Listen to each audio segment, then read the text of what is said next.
Hey guys, welcome back to Good News York. I'm Matt Major from Clickstream Studios. I'm very excited to interview this gentleman. This is a fella who I think it's fair to say that we've been kind of keeping tabs on each other for a little while now. Absolutely, mutual admiration. Exchanging a lot of great encouraging comments and things like that. Go ahead and introduce yourself. Let's jump right in. Go ahead and introduce yourself. Tell people who you are, what you do. So my name's Keith Brown, and I am a marketer. I do a lot of different media stuff locally in Utica, New York, in the greater Utica area. Create content for small business owners to help kind of give them more visibility and exposure. Yeah. I teach content creation to students once a month at Mohawk Valley Community College. Oh, that's awesome. And it's very at the basic level. I call it the smartphone toolkit. So I basically teach them everything I learned with my smartphone. Yeah. And really started all during COVID is when I really started doing everything. But yeah, so now I'm just kind of building a platform. Actually, my personal platform, Community Lens Media, and then I'm a part of another platform, Love Living Local 315. And basically what we do is we spotlight, showcase all the positive stuff going on in the greater Utica area and really the 315 and shed a light on what doesn't normally get a light shed on. Sure. But that's pretty much what we do. We do a lot of networking, a lot of connecting and building and growing. And yeah. we got something good going in the greater Utica area. I love it. I love to see it. I've been watching for a long time, obviously. And you have obviously very similar goals here because, as you know, that's kind of our point of Good News York as well, is to kind of just help spread those positive messages Absolutely. About our area. People, unfortunately, the locals are our worst critic. For sure. We tend to beat up on ourselves excessively here, and we need to remember how awesome this place is that we all live in. Absolutely. And I love to see you guys highlighting that and helping other businesses. So for sure. That's awesome, man. What Keith, tell me what types of businesses do you work with? Do you work with all kinds? What do you find most common? So for the most part, we like to work with the small mom and pop shop, small business owners, food places, pizza places that normally wouldn't have like a marketing budget. Yeah. Or a big marketing budget. We try and help those places out and kind of put a spotlight on them, share their stories, share their recipes, share what they got going on in their world. And that's who we normally target because those are the people who we feel like need the spotlight. Yeah. So those are generally the ones we spotlight and we target just to build community. Sure. I feel like that's the type of thing, too, that people really respond to a lot, right? Like there's a lot of interesting things, but you got to eat every day. And so when you see these, here's a new joint I didn't even know about down the street, they love that, Absolutely. And it's great and it's fun, right? You get to sample some incredible food in the process. Right? A lot of it started with the pizza places because we live in an area where there's so many different varieties of pizza. Yeah. Especially in Utica specifically, probably in Syracuse 100%. Too. But there's so many different styles of pizza.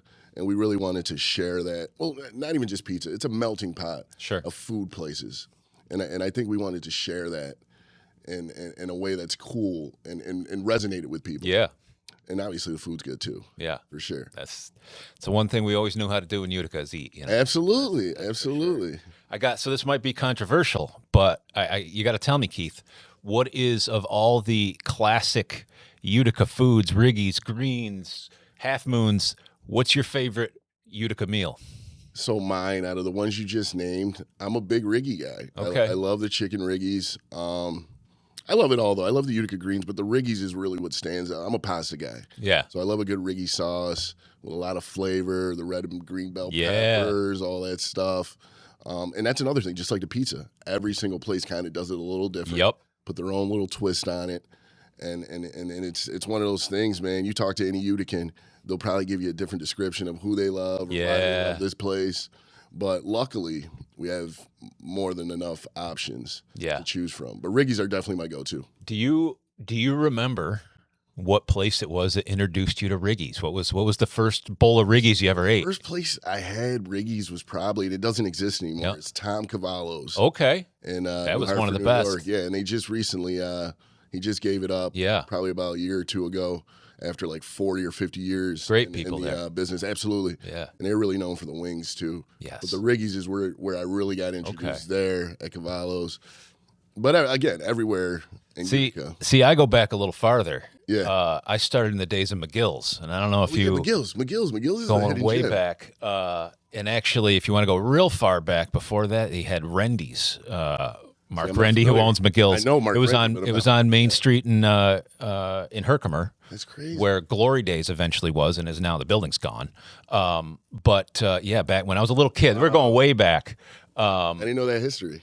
Yeah, Crazy. It's crazy. and I won't go so far as to say he was the first, but he was one of the first that really made that dish. And man, it was just the most incredible thing you ever had. It's funny you say McGill's too, because McGill's is one of those places you can go get a huge portion size Yes. of the riggies for like $10. That was it. You could take it and feed your family for under $20. We would. My dad used to pick it up on his way home from work. He'd get one order, and we split it for the whole family and have leftovers. It was incredible. That's a good call, McGill's. That's crazy. You knew McGill's. McGill's. They're known for their portion sizes. Yeah. And their food for sure. Yeah, it was some incredible stuff. But Keith, tell me about some of these other adventures. Tell me a little bit about living local and what that's all about. So Love Living Local kind of started with a mentor of mine, Scott Greats, and a friend of mine, John Spina. They kind of wanted to spotlight, again, all the places and people and events that normally didn't get recognition. And it started off small, and it kind of took on a life of its own, to where people were reaching out because they wanted the exposure, they wanted the visibility, they wanted to talk to us in a setting like this and kind of tell their stories. And now it's kind of grown into different segments, a part of the network. I actually have my own segment. It's called Coach's Corner, where I talk to different local coaches, tenured coaches in the area. They have a cool story and a cool tie locally. But even that's growing. Now I've got different sports. I got different schools, all these different districts like reaching out because they want to get an interview now. And like now it's like a full-blown network. We're kind of growing it where it started off small, but now we've kind of garnered the support and people love it. People love it. And it's one of those things where we really enjoy what we're producing and what we're putting out there. That's awesome, man. That's really neat. What I think you mentioned earlier you kind of got started with this during COVID, but what really got you into this kind of modern marketing digital world here? Absolutely. So quick story. I don't know if you remember during COVID, there was very limited to do, and there weren't very many places to go eat. Yeah. So me and my buddies were like, bro, let's just go highlight the spots that were actually open, and it was 2 or 3 different places. And we literally just started with our phones doing selfie videos. Mm-hmm. Like, here, we're at this place. It's Meatloaf Monday. Come try it out. And what started as like 20 to 30 views, each week it would grow 30 to 100 to 1,000. And then next thing you know, once COVID opened, all these restaurants started reaching out to us. So then we're thinking, like, maybe we got something here. Maybe it's not just a fun little thing we're doing. Sure. Maybe we actually, because people love the banter we had. They love the way we talked about the food. Yeah. And what started as just a fun thing we were doing with my friends kind of just built into a full-blown content creation thing. And that's when we started learning how to edit, and we started learning how to deliver our message on camera and be more like mindful of what we're saying and how it resonates with people. And it really just, it was bred out of COVID, man, just being bored. Yeah. Literally just being bored. And then literally YouTube University teaching us how to edit, kind of trial by fire, learning on the fly. Yeah. I see YouTube almost like the Matrix, on that thing where, they're like, I need to learn how to fly a helicopter. Let me download it to you. YouTube, just slightly slower version of that. Like there's literally anything you want to learn how to do, you can pull up and watch 40 people. So much information do it. out there. Yeah. If you really want to educate yourself, not even just YouTube, there's so much out there to really, if you want to take the time and actually educate yourself, it's out there. It's out there. And that's kind of what we did. And it grew to where Love Living Local and Scott and John saw what we were doing and was like, we want to bring these guys in. So they were doing it on a bigger scale. They were focused on people, places, and events. I was kind of focused just on the food. We kind of brought it together, and now you see what we're doing. That's awesome. So now it's like full-blown, just spotlighting and showcasing everything positive. Yeah. Aside from just the food. Sure. And that's the thing, too. Social media is such a dark, negative place, but if we want to pump as much positive content as we can, at least locally, right, to the people that actually know us, and make them smile, make them laugh, and even compel them to share it and like it, and maybe even, kind of produce their own thing. We when we started Good News York, we were a little worried because, we wanted to put positive content out there because there was such a lack of it. Exactly. But then we thought, is there a lack of it because nobody will watch it? And there was a little bit of that. And I'm so glad that that didn't slow us down at all, because there's a huge appetite for it, For sure. and people love this, and it's great to see. Absolutely. And you know, the amount of comment, the amount of emails we get of, hey, we got a real positive story. It'd be great if you featured on there. And just like you said, it's And that's great organic. to That's show organic. 100%. Absolutely. Yeah. It's fun, you know, to show something, a different perspective. And you know, I love highlighting. It's really neat if you see some of these creators from out of the area that come visit Central New York, and they make these videos, and it's always like, yeah, the locals always wondered why we came here, but this was the most incredible experience we've ever had, you know? You're right. And they show off so many things, and that's the type of thing that, like you said, we just want to put a lens on and For sure. share those stories and beat down that negativity. Because after a while, you realize it's only a small but loud group and we can shout them down with positivity. You know, I think Absolutely. anyway. No, I agree. I agree, and that's kind of what drives me. And it's funny you say that, because I do. There was I forgot what the influencer's name was, but he came locally, tried one of our breakfast spots, and it's actually a spot I patronize 2 or 3 times a week.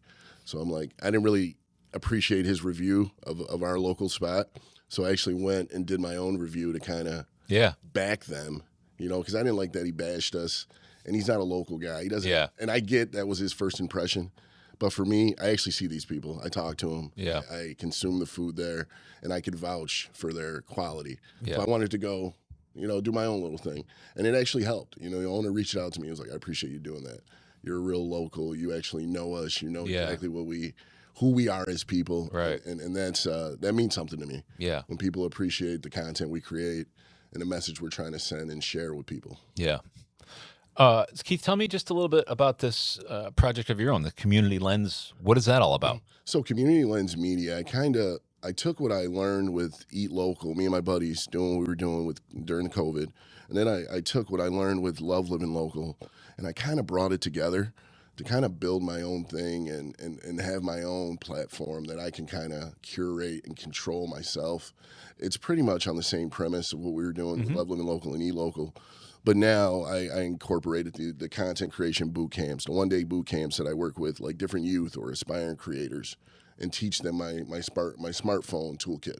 Gotcha. You know, and basic editing skills and free apps you can use to edit and different software you can use. So now it's kind of grown into a little mini version of what Love Living Local is.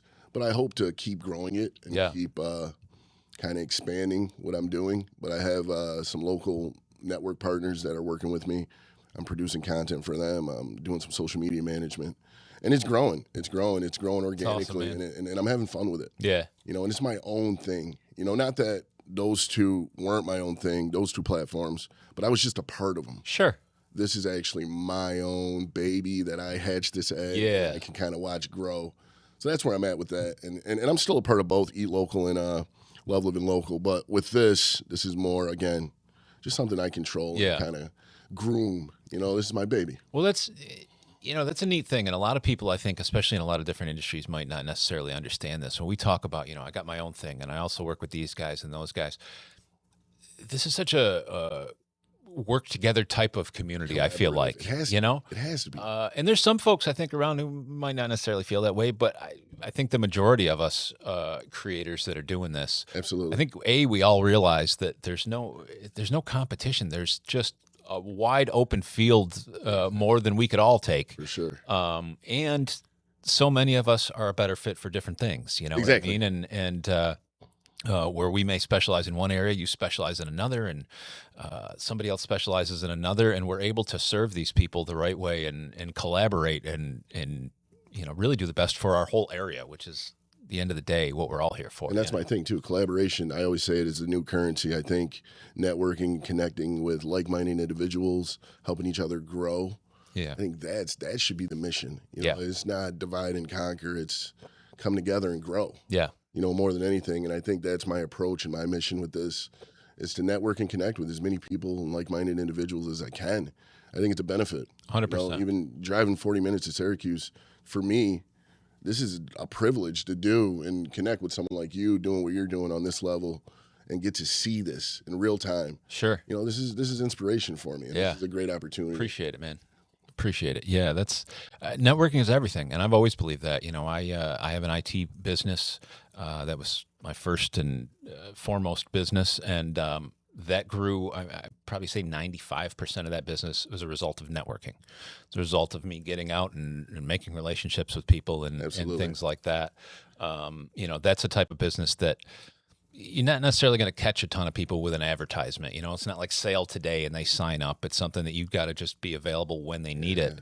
And, a lot of this marketing is very much the same way. And it's, like you said, just building those relationships and having those networks and going, hey, I got somebody, you need that, Absolutely. That's where it's at. And I love doing that in business. And for sure. That's also what content creation lends itself so well to, right? Absolutely. And that's what we tell our clients is a lot of the value here comes even before anything hits the internet. It's these type of conversations that you get to have with folks that are interesting to you or our business prospects, especially in a lot of our B2B folks. We go, who do you want to do business with?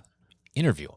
Yeah, exactly. And it's a unique thing, and it becomes a really cool tool to build a relationship with somebody aside from pitching. Hey, you want to buy my stuff? For sure. It's infinite referrals, right? Infinite referrals. That's the goal. You don't want to have to sell anyone. I think word of mouth travels very fast, and I think if you connect and resonate with people, and your message resonates, I think that's all you need. Yeah. I think people respect genuine people. Right. I think you can tell. I mean, I can definitely. I mean, I have that discernment. You can tell. Yeah. You know what I mean? Even us, we've never met before, but social media, you can tell. You know who your people are. Right. If that makes sense. Yep, 100%. 100%. That's absolutely it. Well, Keith, listen, I don't want to take up too much more of your time, but we should let folks know all the places they can find you. What are the plugs? Where's the spot to find everything, Keith? So majority of the content I do produce is on my personal page, Keith Brown. You can find me on Facebook and Instagram, but I also have my business page, Community Lens Media, and I'm also a part of Love Living Local 315, which is on all platforms. Same thing with my personal name and Community Lens Media, all platforms. And we're all over the internet. You can connect with us pretty much anywhere. And that's. I love it, man. We're just trying to grow, man. We're trying to grow, trying to connect, trying to build, trying to create, and just put as much positive as we can out there into the world. I love it. I could talk to you about this all day long. No, I appreciate you. I appreciate you having me. For sure. We'll definitely have you back in any time, Absolutely. Especially you got something big going on, or even you're just working with somebody out in Syracuse. Give us a shout. Stop in. Absolutely. And we'd love to check in with you. No, I'll be back. I'm glad that we established this relationship because I'd love to come back and maybe even utilize the space. Absolutely. I'd love you to. For sure. Once we're done off the air, I'll give you a little bit of a tour and tell you about some other exciting things we got going on here. I appreciate that, man. So it'll be cool. But with that, this is our man Keith. I'm Matt. This is Good News York. Absolutely. We'll see you next time.